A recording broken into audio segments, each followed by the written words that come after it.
Hello everyone. Welcome to my channel. I hope everyone is having a wonderful day. Before starting the video, please go ahead and hit the subscribe button and give this video a like up. Dan Jennott shares behind-the-scenes images showing off the fun of filming Star Trek: Strange New Worlds Season 3. Jennott plays Lieutenant Sam Kirk, the older brother of future USS Enterprise Captain James T. Kirk Paul Wesley, in Strange New Worlds. Lieutenant Sam Kirk was introduced as a xenoanthropologist and friend of Captain Christopher Pike Anson Mount in Star Trek: Strange New Worlds series premiere. From his affable nature to how much Kirk is disliked by Lieutenant Spock Ethan Peck, the mustachioed Sam is a welcome and reliable source of comic relief on the Starship Enterprise. Star Trek: Strange New Worlds Season 3 wasn't as warmly received as the previous seasons.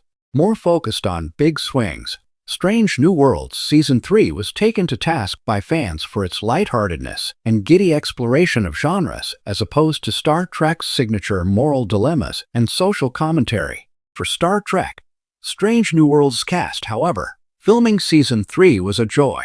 With Star Trek: Strange New Worlds nearing completion of production of its fifth and final season, Dan Jennott takes fans to the Starship Enterprise's fun-filled sets during Season 3.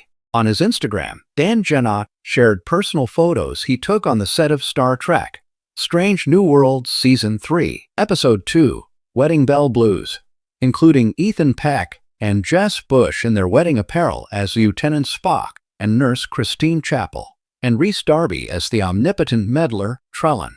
Check out the photos below.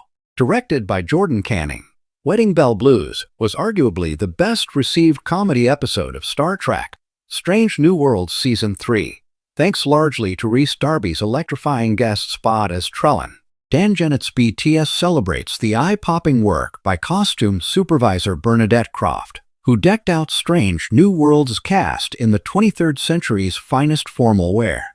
Dan Jennott also shared a separate Instagram post highlighting the spectacular work of Star Trek: Strange New Worlds props department in designing the elaborate food tray scene at Spock's bachelor party in Wedding Bell Blues. Dan praises the artists, saying, "I love their work. I keep eating their work," which means that the delicacies seen on Strange New Worlds aren't just stunning, but actually edible. Dan Jennott's BTS photos on Instagram also include great news. Dan is returning as Lieutenant Sam Kirk in Star Trek: Strange New Worlds Season 5, which is now filming the series finale. Sam's stint on the USS Enterprise is canonically meant to end, and he exits the starship when his brother, the looming end of Star Trek: Strange New Worlds production is bittersweet, as Christina Chong called it when speaking to Trek Movie. Anson Mount is feeling wistful about the end of his run as Captain Pike, and Anson has been generously sharing his own BTS from the set of Star Trek: Strange New Worlds as Season 5 nears its series wrap. Star Trek: Strange New Worlds still has Seasons 4 and 5, which consist of 16 episodes total, on Paramount+. Strange New Worlds Season 4 is said to continue Season 3's big swings, and hopefully that means Dan Jennott and others will share more BTS of good times on the set of the Starship Enterprise when Star Trek: Strange New Worlds Seasons 4 and 5 drop. When fans first heard that James T. Kirk would appear in Star Trek: Strange New Worlds, many assumed he'd arrive with the same burden gravitas he carried through decades of canon: legendary captain, explorer, diplomatic firestarter, romantic meteor shower in human form. But Strange New Worlds did something quietly revolutionary. It let Kirk have fun again. Not the swaggering, choreographed bravado of the original series, nor the bombastic turbulence of alternate timelines, but real, character-deepening joy. And if you look closely, Kirk had way more fun than the fandom initially realized. The series threaded his appearances with moments of vulnerability, mischief, and discovery that peeled back the myth and revealed the man before the galaxy put its weight on his shoulders. The result? A younger Kirk who smiled more honestly, flirted more playfully, questioned more boldly, and lived more freely than the Starship Commander history eventually hardened him into.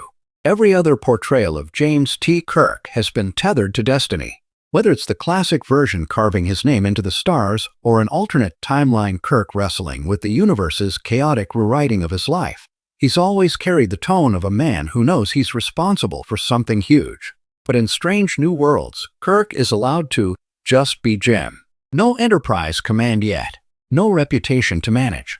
No impossible Kobayashi Maru legacy pressing into every decision.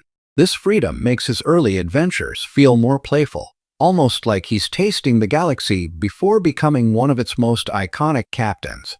One example: his banter-filled dynamic with Lon. Their accidental, time-bending relationship offered Kirk a rare break from the weight of duty. He wasn't the imposing Captain Kirk. He was a curious, good-hearted young officer figuring out who he'd become. The tenderness, humor, and genuine novelty of their interactions showed a Kirk who still believed in uncomplicated possibilities. Fans saw a softer smile than the confident smirk we're used to. That difference is subtle, but it's important. It's the joy of a man whose story has not yet become legend. Adventures with more heart than heroics. Kirk's appearances in Strange New Worlds weren't defined by epic victories or signature speeches. They were infused with character-driven moments that felt almost intimate. Take the alternate future Kirk Lon meets, a man forged by war, sharp-edged and cautious. His fun was muted, buried under survival instinct. But when the timeline resets, and we meet the actual young Kirk, the contrast is striking. He's hopeful, open, and charming in a way that feels less performative. That version has fun in the small things, bantering with Spock in a way that hints at their future iconic friendship, flirting with confidence but without arrogance, making each interaction feel fresh rather than routine, investigating mysteries with a boyish, almost scientific curiosity, showing that he isn't just an adventurer. He's genuinely fascinated by the unknown. These aren't grand gestures. They're moments of joy woven through storytelling. And they make Kirk's future burdens more poignant because we see what he was before command responsibility carved its lines across him. The unexpected humor of a not-yet legend. Kirk is funny in Strange New Worlds, sometimes intentionally, sometimes because his earnestness becomes unexpectedly endearing. Fans sometimes forget that early Kirk wasn't always the swaggering icon. Underneath, he was a farm boy from Iowa who happened to be brilliant, brave, and just a little reckless. SNW embraces this and gives us a Kirk who smirks when he shouldn't, laughs at the absurdity of cosmic danger, lets his guard down in quiet moments, has a competitive spark that lights up every scene he's in. There's a particularly charming sequence where Kirk, confronted with a situation that's both deadly and ridiculous, reacts with a mix of disbelief and amusement, like he knows the universe is messing with him, but can't help enjoying the ride. It's the kind of levity that foreshadows why the future Kirk leaps into danger with a grin. He isn't reckless because he's careless. He's adventurous because even chaos fascinates him. The joy of connections yet to come. One of the show's smartest narrative choices was letting Kirk intersect with legacy characters before their iconic relationships fully form. These almost seeds of friendship scenes make Kirk's presence feel fresh instead of nostalgic. With Spock, there's an awkward but endearing mutual acknowledgement, like two puzzle pieces noticing they'll fit together later. With Uhura, there's a mix of respect, charm, and curiosity, each interaction glowing with the potential of the bond they will share aboard the Enterprise. And with Captain Pike, there's a subtle undercurrent of mentorship. Pike sees what Kirk could be, and Kirk, in turn, sees the kind of leader he might become. There's joy in that relationship, a kind of inspiration Kirk absorbs almost unconsciously. He smiles more around Pike, stands taller, but relaxes at the same time. It's the joy of being recognized by someone he admires. A Kirk who still believes in happy endings. One of the most compelling aspects of Kirk in Strange New Worlds is his optimism. Not tactical optimism, not morale-boosting leadership, but earnest, youthful hope. Later portrayals often show Kirk struggling under the weight of experience. He hopes, yes, but it's the hope of someone who has seen too much. In SNW, though, Kirk's hope is untouched. His belief in possibilities is genuine. His smiles are unfiltered. His charm is natural, not a weapon.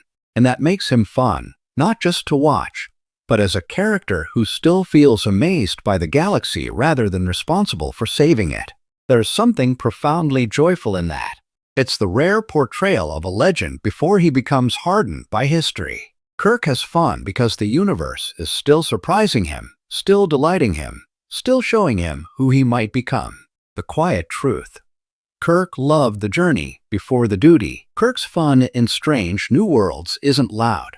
It's not defined by action or flirtation or clever lines, though those are certainly present. It's defined by discovery, by freedom, by the chance to be something other than a hero for a little while. Fans often talk about how S&W deepened characters like Spock, Chapel, Lon, and Pike, but it did something equally important for Kirk. It reminded us that before he was the galaxy's most famous captain, he was a young man who loved the adventure of living. Thanks for watching this video. Please subscribe to our YouTube channel and stay with us.